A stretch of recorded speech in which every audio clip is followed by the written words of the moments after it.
Good morning. আজকের মর্নিংটা শুরু করছি আমার বাড়ির থেকে, মানে আমার শ্বশুর বাড়ির থেকে এসেছি। শ্বশুর বাড়ি, এখানে একটা ছোটোখাটো ঘরোয়া প্রোগ্রাম, মানে অনুষ্ঠান রয়েছে, একটা সাতভক্ষণ প্রোগ্রাম।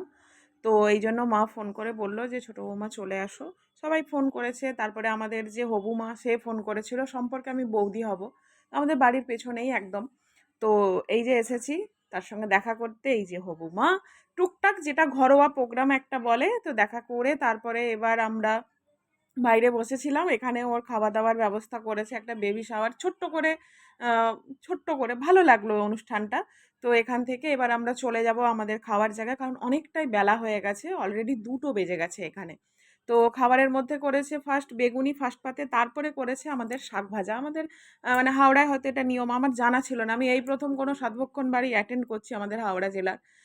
শাক ভাজা পাতে দিতেই হয় মাস্ট। তো লেবু নিঙুড়ে, সবজির ডাল দিয়ে, তারপরে করেছে তরকারির মধ্যে যেটা শুক্তো আর পটল চিংড়ি। তো এই হলো।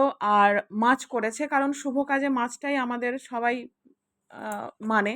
তো মাছের মধ্যে আমি আবার পছন্দ করি মাছের লেজা খেতে। তো যে মাছ দিতে এসেছে বলছে, বাবা আমার অন্য কোনো মাছ নয়, লেজা থাকলে দিও। তো দিয়েছে, তারপর ঘুরে আবার মাছ দিতে এসেছে। আলছি না, আমার লাগবে না।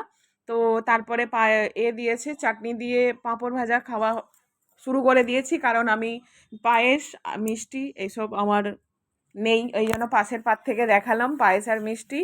তো দিদিরা বলছে, আরে মিষ্টি নাও না। বলছি, না বাবা আমার মিষ্টি লাগবে না, আমি মিষ্টি খাবো না। পছন্দের মানে কি বলে, ইচ্ছের ওপরে আমি মিষ্টি খাই। তো খাওয়া দাওয়ার পর একটু বিশ্রাম করে সবাইকে টাটা বাই বাই বলে আবার ফিরতে হবে আমাকে আমার জায়গায়। তাহলে টাটা বাই।